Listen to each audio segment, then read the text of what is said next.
The Condemned.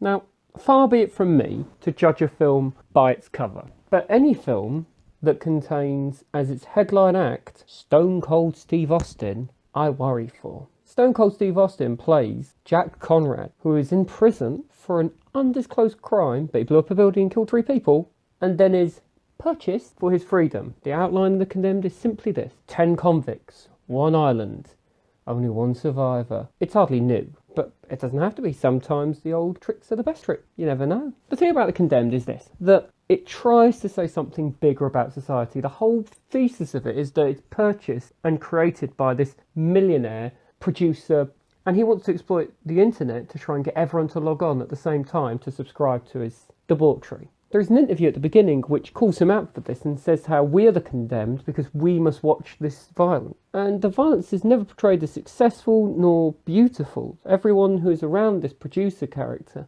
is disgusted and upset by it.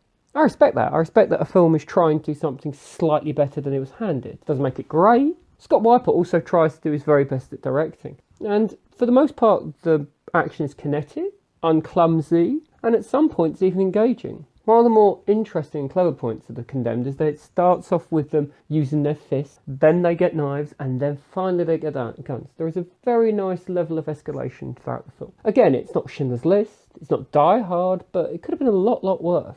And even Stone Cold Steve Austin has clearly learnt to produce himself in a way that brings over his bravado and confidence without being cocky and unlikable. There is the issue that everyone has a tag, like a bomb on their ankle. And the way that this works is if you pull the red tab, the bomb goes off in 10 seconds. Like it or not, the bomb will go off in 10 seconds. This can lead to some interesting confrontations, but most of the time, it seems like Stone Cold Steve Austin is a pacifist throughout the film until he's pushed over the edge and then he starts massacring bodies. Now we move on to the bad. Vinnie Jones is in this, and he is the most Vinnie Jones I've ever seen him. It's as if he's just got the red card that he's famous for. I don't know football. And he's came off the pitch and he's just going to give it all. There is some really surreal moments where he is attacking people, he rapes a woman for nothing. It's so misjudged.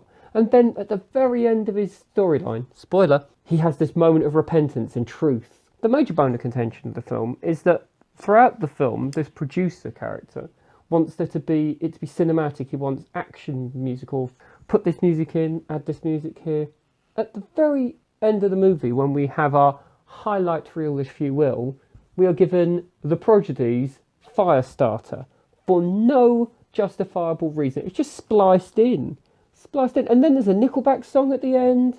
Weird how they've produced this. I do like how some of the murders are produced.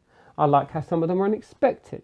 I don't like how it's a very by-the-numbers action film.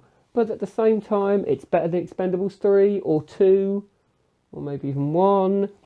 Could have been a lot worse. And that's the bottom line.